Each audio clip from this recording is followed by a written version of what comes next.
میرے شوہر نے جب گاڑی کا معائنہ کیا تو اس میں کوئی بھی خرابی نظر نہیں آئی۔ میری دوست نے مجھے بتایا کہ صبا کی آنکھیں پھیلنے لگی اور اس کی آنکھوں کے ڈیلے نہ جانے کہاں غائب ہو گئے۔ اس کے منہ سے جھاگ بھے بھے کر باہر آنے لگے اور حلق سے عجیب و غریب آوازیں آ رہی تھیں۔ میرے ہسبینڈ ایک دم گھبرا گئے اور کہنے لگے کہ مجھے بتاؤ تمہیں کیا تکلیف ہے۔ ایک دم سے اس کا چہرہ خوفناک نظر آنے لگا۔ اس نے ہم سے کہا، میں اس لڑکی سے شادی کرنا چاہتا ہوں، اگر تم نے ایسا نہ کیا تو میں تمہاری بیٹی کا گلا گھونٹ کے اس کو مار دوں گا۔ یہ ایک غیر مرئی مردانہ آواز تھی۔ میرے شوہر نے کہا کہ تم کون ہو اور میری بیٹی کے ساتھ ایسا کیوں کر رہے ہو، اور یہ آوازیں صبا کے منہ سے آ رہی تھیں۔ وہ کہنے لگا، میرا تعلق جنات سے ہے، مجھے تمہاری بیٹی پسند آ گئی ہے۔ تمہارے گھر میں جو شیشم کا پرانا درخت لگا ہوا ہے، میرا اس پر برسوں سے بسیرا ہے۔ ایک دن شام کو تمہاری بیٹی نہا کے بال سکھانے اس درخت کے نیچے آ گئی تھی اور میری نظر اس پر پڑ گئی۔ میرا دل اس کا دیوانہ ہو گیا۔ اب میں اسے حاصل کیے بغیر یہاں سے نہیں جاؤں گا۔ ہم دونوں چیخنے لگے اور رونے لگے کہ خدا کے لیے ہماری بیٹی کا پیچھا چھوڑ دو، ہماری بیٹی نے تمہارا کیا بگاڑا ہے، پلیز ہماری بیٹی کی زندگی سے چلے جاؤ۔ پھر سے زور زور سے کہہ کے لگنے لگے اور پھر آوازیں آنا بند ہو گئی۔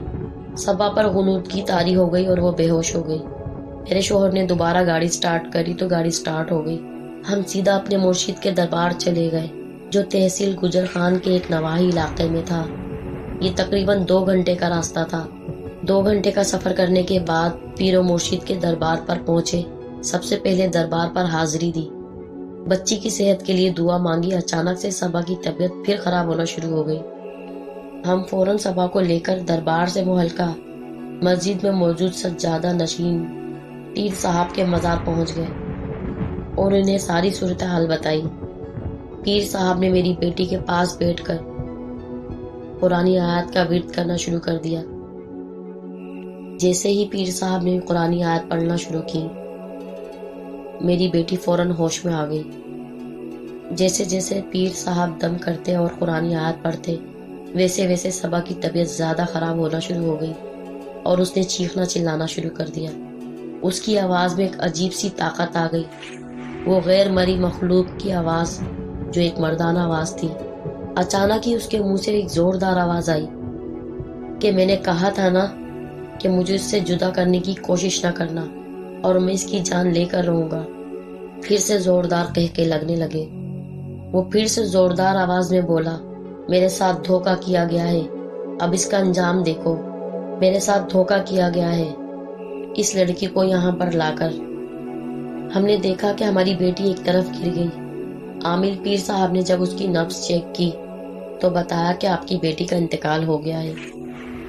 ہم دونوں میاں بیوی دھاڑے مار مار کر رونے لگے۔ پیر صاحب نے ہم سے کہا کہ آپ لوگوں نے آنے میں بہت دیر کر دی ہے، اگر کوئی اس قسم کا مسئلہ ہو تو ڈاکٹر کے پاس ضرور چیک اپ کروائیں، لیکن روحانی علاج کے لیے کسی قابل اعتبار شخص کے پاس ضرور لے کر جائیں۔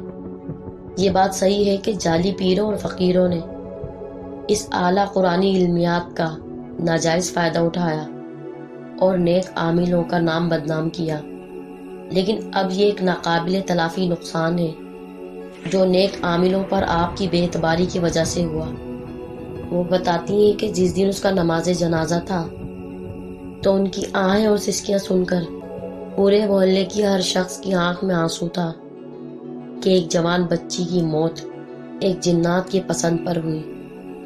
میری دوست کے شوہر بشیر صاحب آصف اور جنات کو نہیں مانتے تھے اور ایسی باتوں پر یقین کرنے والوں کو رسیخ العقیدہ تصور کرتے تھے، مگر آج اپنی اولاد کھو کر انہیں اندازہ ہو گیا تھا کہ قرآن میں بھی جنات کا ذکر ہے اور اس پر یقین نہ کرنے والا عقیدے سے باہر ہے، مگر وہ غلط تھے، اسی لیے انہیں ناقابل تلافی نقصان اٹھانا پڑا۔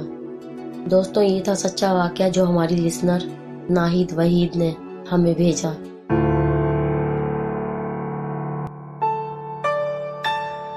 جب کوئی جن کسی پر عاشق ہو جائے تب وہ اسے اپنے ساتھ لے جاتے ہیں۔ اس میں کوئی شک نہیں کہ ہم اشرف المخلوقات ہیں کچھ بھی ہو جائے ہم ان سے مقابلہ نہیں کر سکتے، کیونکہ یہ بھی اللہ کی پیدا کردہ مخلوق ہے۔